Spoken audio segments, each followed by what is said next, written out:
بسم اللہ الرحمن الرحیم الحمد للہ رب العالمین الصلاۃ والسلام علی سید المرسلین خاتم النبیین اما بعد۔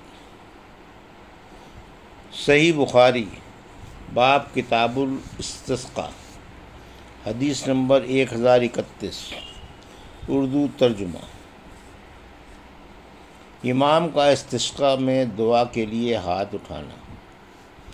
ہم نے محمد بن بشار نے بیان کیا، انہوں نے کہا کہ ہم سے یحییٰ بن سعید قطعان اور محمد بن ابراہیم بن عدی بن عروبہ نے بیان کیا، ان سے سعید نے، ان سے قتادہ اور ان سے سیدنا انس بن مالک رضی اللہ عنہ نے کہ نبی کریم صلی اللہ علیہ وسلم دعائے استسقاء کے سوا اور کسی دعا کے لیے ہاتھ زیادہ نہیں اٹھاتے تھے، اور استسقاء میں ہاتھ اتنا اٹھاتے کہ بغلوں کی سفیدی نظر آ جاتی۔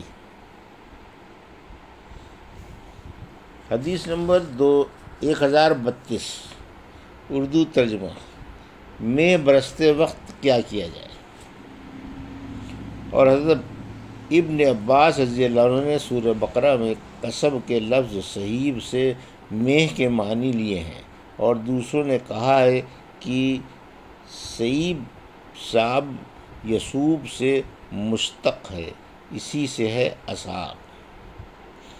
ہم سے محمد بن مقاتل نے بیان کیا، انہوں نے کہا کہ ہمیں عبداللہ بن مبارک نے خبر دی، کہا کہ ہمیں عبید اللہ عمری نے نافع سے خبر دی، انہیں قاسم بن محمد نے، انہیں عائشہ رضی اللہ عنہا نے کہ رسول اللہ صلی اللہ علیہ وسلم جب بارش ہوتی دیکھتے تو یہ دعا کرتے کہ اے اللہ نفع بخشنے والی بارش برسا۔ اس روایت کی مطابقت قاسم بن یحییٰ نے عبید اللہ عمری سے کی، اور اس کی روایت اوزاعی اور عقیل نے نافع سے کی۔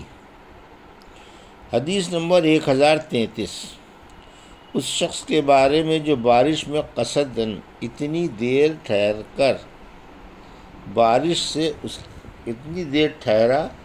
کہ بارش سے اس کی داڑھی بھیگ گئی اور اس سے پانی بہنے لگا۔ ہم سے محمد بن مقاتل نے بیان کیا، انہوں نے کہا کہ ہمیں عبداللہ بن مبارک نے خبر دی، انہوں نے کہا کہ ہمیں امام اوزاعی نے خبر دی، کہا کہ ہم سے اسحاق بن عبداللہ بن ابی طلحہ انصاری نے بیان کیا، انہوں نے کہا کہ مجھ سے انس بن مالک رضی اللہ عنہ نے بیان کیا کہ رسول اللہ صلی اللہ علیہ وسلم کے زمانے میں لوگوں پر ایک دفعہ قحط پڑا۔ انہی دنوں آپ صلی اللہ علیہ وسلم جمعے کے دن ممبر پر خطبہ دے رہے تھے کہ ایک دیہاتی نے کھڑے ہو کر کہا، یا رسول اللہ جانور مر گئے اور بال بچے فاقے پر فاقے کر رہے ہیں، اللہ سے دعا کیجیے کہ پانی برسائے۔ انس رضی اللہ عنہ نے بیان کیا کہ رسول اللہ صلی اللہ علیہ وسلم نے یہ سن کر دعا کے لیے دونوں ہاتھ اٹھا دیے۔ آسمان پر دور دور تک ابر کا پتہ تک نہیں تھا، لیکن آپ کی دعا سے پہاڑوں کے برابر بادل گرجتے ہوئے آ گئے۔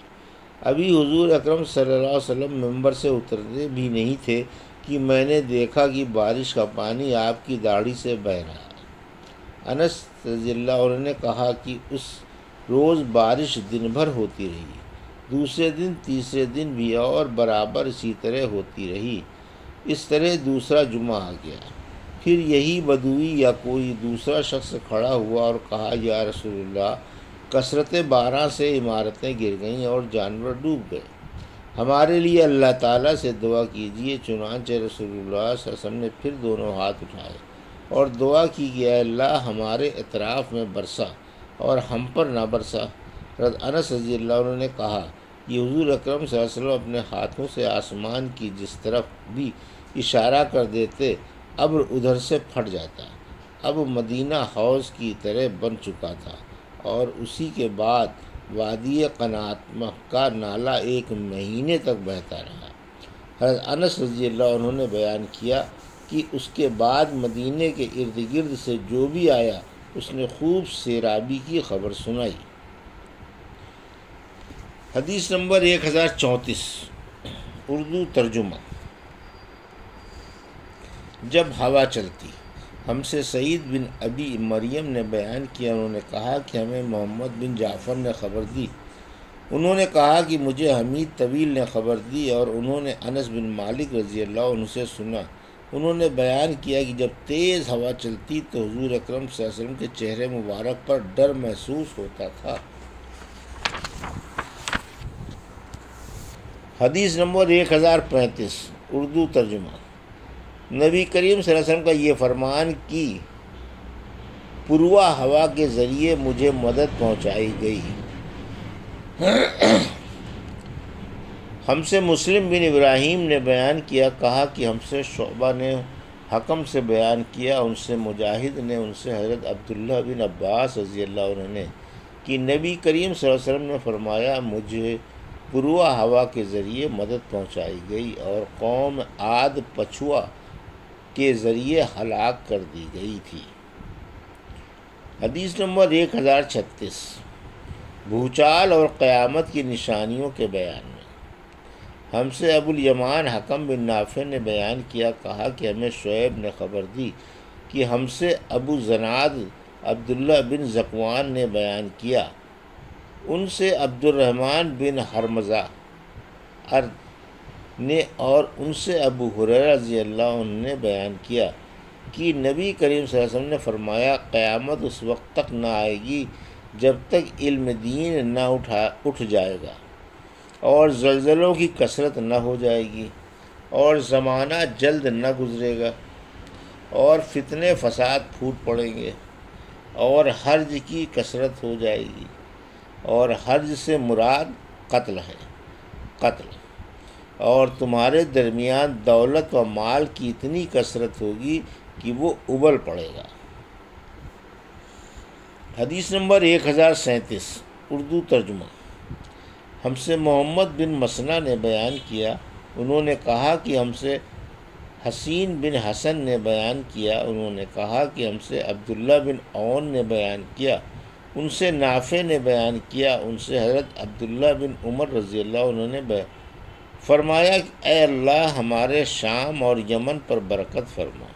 اس پر لوگوں نے کہا کہ اور ہمارے نجد کے لیے بھی برکت کی دعا کیجیے، لیکن آپ نے پھر وہی کہا اے اللہ شام اور یمن پر برکت نازل فرما۔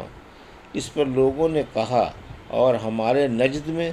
تو آپ نے فرمایا وہاں تو زلزلے اور فتنے ہوں گے اور شیطان کا سینگ وہیں سے طلوع ہوگا۔ حدیث نمبر 1038 اردو ترجمہ۔ اللہ تعالیٰ کے اس فرمان کی تشریح وَتَجْعَلُونَ رَزْقَكُمْ إِنَّكُمْ تُكَذِّبُونَ، یعنی تمہارا شکر یہی ہے کہ تم اللہ کو جھٹلاتے ہو، یعنی تمہارے حصے میں جھٹلانے کے سوا اور کچھ آیا ہی نہیں۔ حضرت عبداللہ بن عباس نے کہا کہ ہمارے رزق سے مراد شکر ہے۔ ہم سے اسماعیل بن ایوب نے بیان کیا، انہوں نے کہا کہ مجھ سے امام مالک نے بیان کیا، انہوں نے صالح بن کیسان سے بیان کیا، ان سے عبید اللہ بن عبداللہ بن عتبہ بن مسعود نے بیان کیا، ان سے زید بن خالد جہینی رضی اللہ عنہ نے بیان کیا کہ نبی کریم صلی اللہ علیہ وسلم نے حدیبیہ میں ہم کو صبح کی نماز پڑھائی، رات کو بارش ہو چکی تھی، نماز کے بعد آپ صلی اللہ علیہ وسلم لوگوں کی طرف متوجہ ہوئے اور فرمایا معلوم ہے تمہارے رب نے کیا فیصلہ کیا ہے؟ لوگ بولے کہ اللہ تعالیٰ اور اس کے رسول خوب جانتے ہیں۔ آپ صلی اللہ علیہ وسلم نے فرمایا پروردگار فرماتا ہے کہ آج میرے دو طرح کے بندوں نے صبح کی ہے، ایک مومن ہے ایک کافر ہے۔ جس نے کہا اللہ کے فضل و کرم سے پانی پڑا وہ تو مجھ پر ایمان لایا اور ستارے کا منکر ہوا، اور جس نے کہا کہ فلاں تارے کے فلاں جگہ آنے سے پانی پڑا اس نے میرا کفر کیا، تارے پر ایمان لایا۔ حدیث نمبر 1039 اللہ تعالیٰ کے سوا اور کسی کو معلوم نہیں کہ بارش کب ہوگی۔ حضرت ابو ہریرہ رضی اللہ عنہ نے نبی کریم صلی اللہ علیہ وسلم سے نقل کیا 5 چیزیں ایسی ہیں جنہیں اللہ کے سوا اور کوئی نہیں جانتا۔ ہم سے محمد بن یوسف فریابی نے بیان کیا، انہوں نے کہا ہم سے سفیان سوری نے بیان کیا، انہوں نے کہا کہ ہم سے عبداللہ بن دینار نے بیان کیا اور ان سے عبداللہ بن عمر رضی اللہ عنہ نے کہ رسول اللہ صلی اللہ علیہ وسلم نے فرمایا غیب کی 5 کنجیاں ہیں جنہیں اللہ تعالیٰ کے سوا اور کوئی نہیں جانتا۔ کسی کو نہیں معلوم کہ کل کیا ہونے والا ہے۔ کوئی نہیں جانتا کہ ماں کے پیٹ میں کیا ہے، لڑکا یا لڑکی۔ کل کیا کرنا ہوگا اس کا کسی کو علم نہیں۔ نہ کوئی یہ جانتا ہے کہ اسے موت کس طرح آئے گی، اور نہ کسی کو یہ معلوم کہ بارش کب ہوگی۔ یہ تھی صحیح بخاری باب کتاب الاستسقاء کی حدیث نمبر 1031 سے 1039 کا اردو ترجمہ جو ابھی آپ نے سماعت فرمایا۔ اللہ سے دعا ہے کہ اللہ ہمیں ان حدیثوں کی صحیح سمجھ عطا فرما اور ان پر عمل کرنے کی توفیق عطا فرما۔ آمین یا رب العالمین۔